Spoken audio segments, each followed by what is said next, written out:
Hello and welcome back to my channel. I'm going to be trying to talk a little bit more quietly in this episode because my partner is just in the other room working on a meeting.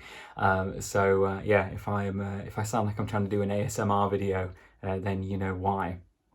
So some of you may know that I'm a huge Matt Haig fan, which is a pretty popular thing to be nowadays. Matt Haig has rocketed up into the bestseller list more times than I think anyone at this point, or it certainly seems that way, and for good reason, in my opinion. Now, it's super exciting time to be a Matt Haig fan because just yesterday there was the release of the hardback of the comfort book, Matt Haig's brand new non-fiction. Now, it's not very often I actually pre-order books, but once I saw that this was going to come out, I added it to the list, and I actually forgot it was coming out. And yesterday I was very happily surprised by the postman bringing me this. Now, I am yet to touch it because I'm halfway through The Secret Barrister. I was going to say Secret Barrier.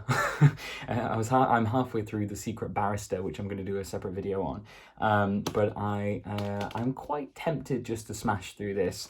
I think just like all of the Matt Haig books, or most of them at least, the chapters are super easy to get through. They're small, they're really sort of calming to sort of go through, if that makes any sense. And obviously that sort of serves the title quite well in this case.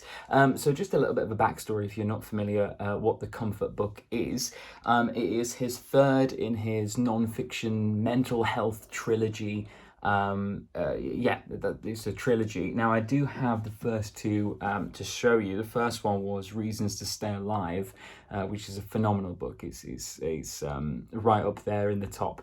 It's really popular here in the UK. I believe it's popular elsewhere as well. It documents Matt's life up to his his adolescence and then into his 20s and stuff, and basically his severe battle with serious mental health issues, depression, anxiety, all that kind of thing. And this book is half his story and then half of the ways that he combated it. He fought mental health. So there is some really great tips and tricks for living with anxiety and not necessarily defeating it, but then certainly putting it at bay and helping you live a nice life around severe depression, anxiety, and the rest of it. So it was a really great book. It's one of those books that you find left on park benches and trains and stuff, because people read it, fall in love with it, think this is a seriously important book for people to read. I'm just going to leave it in hopes that someone who needs to read it, who may not have been introduced to it before, can just find it, pick it up, and learn from it, and hopefully help them. So the second one in the trilogy after that was so popular. Apparently, Matt was very anxious about putting out this book, and it really touched the hearts of a nation, really. I know that sounds kind of dramatic, but it really did. So he followed it up with Notes on a Nervous Planet, and yes, it does really bug me that I got Reasons to Stay Alive in softback and this in hardback as well as the comfort book. I'm gonna have to go out and buy the hardback of Reasons to Stay Alive if I can find it. But Notes on a Nervous Planet, it combats more social media issues, more universal issues, I would say, even though the first one is very relatable. This is more kind of how to cope with a modern technical world, and how, basically how to combat Twitter and how that affects like mental health as well, and some really lovely basically it's like a blueprint of how to cope with this sort of thing from a real person's perspective. Matt doesn't come across very scientific. He doesn't have a particularly scientific background. He's not a doctor or anything, but that almost makes it more relatable, more sort of honest, and it really does, it pushes it in a positive light instead of some may suspect, oh, it's just an author, he's just a bloke, but it definitely sort of pushes itself up there.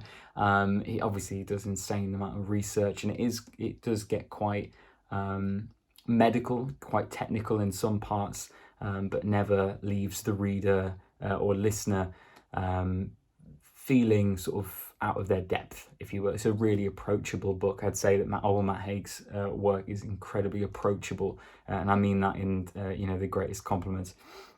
So yeah, this was a great one. This was actually the first Matt Haig book I ever read.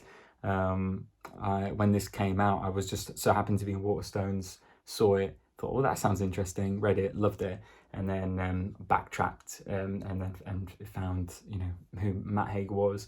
Yeah, it's a really great book. So that would leave us then in the dawn of the third in the trilogy, The Return of the Jedi, the Comfort Book. Now, I have been staying away from a lot of the descriptions and stuff online. I've been staying away from a lot of the interviews and articles that I've seen Matt Haig involved in or about it and stuff.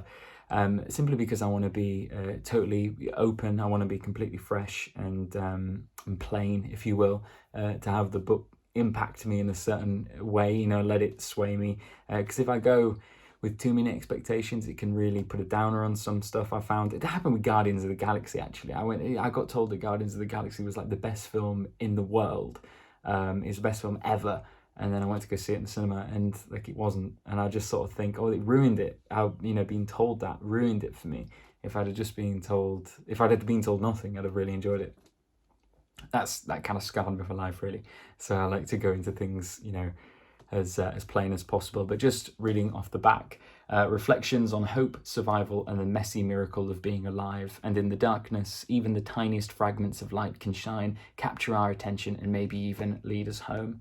One of the nice things, one of the great things about Matt Haig, I think, is how he can, be so flowing and poetical with language, as well as being incredibly approachable, easy to read, digestible. It's that perfect balance of someone who's a true wordsmith, but also doesn't try and be too pretentious or, uses words that we can all kind of understand, if that makes sense. It makes it sound like it's written for kids. I mean it in the highest complimentary way. But yeah, really, really looking forward to diving into this one. I kind of talked myself into it. I think I might start it after today. It's these type of books are really up my street, and yeah, really, really nice hardback cover as well. Really nice dust jacket. Cover's great.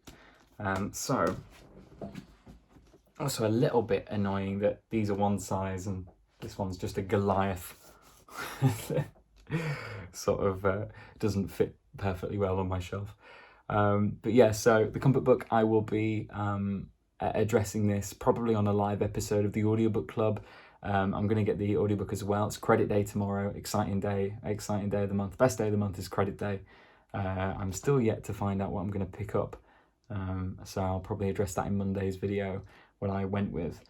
So yes, if you have read Matt Haig's, anything from Matt Haig, including the Comfort Book, or Reasons to Stay Alive or Notes on the Nervous Planet, or if you've never even heard of Matt Haig before, please let me know in the comments. I'm really interested to know more about his international reach.